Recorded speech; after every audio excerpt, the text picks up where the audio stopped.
Voici un autre mythe courant, une association ne peut pas recruter ses propres membres. Vrai ou faux? Si quelqu'un est bénévole, il ne devrait pas devenir un employé. Alors, je dis que c'est vrai. Faux. Une association peut en effet engager ses membres, y compris d'anciens bénévoles ou même des dirigeants, pour autant que les règles soient respectées. Vraiment? Est-ce que c'est légal?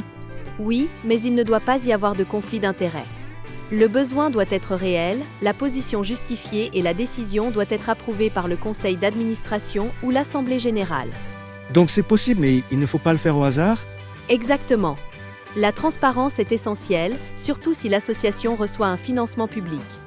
Tout peut être fait, mais il faut respecter les règles. Je vois, il est donc important de suivre les directives pour éviter les problèmes. C'est vrai.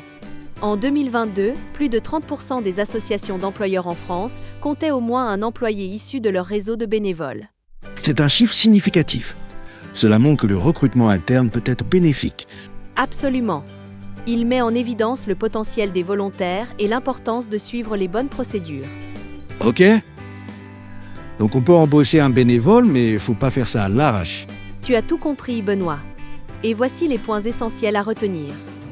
Qu'une association peut embaucher ses propres membres. Même un ancien bénévole ou un dirigeant, à condition de respecter le cadre légal. Ce qui est indispensable. Un besoin réel.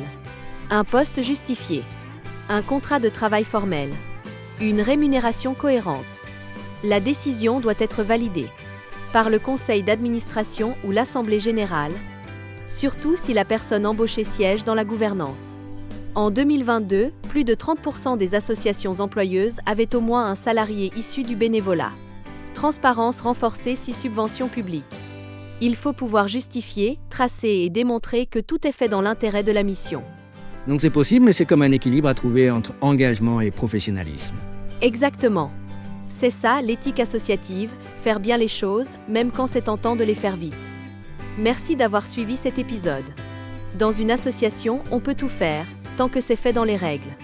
À très vite pour un prochain mythe déconstruit, toujours dans l'esprit d'une gouvernance responsable.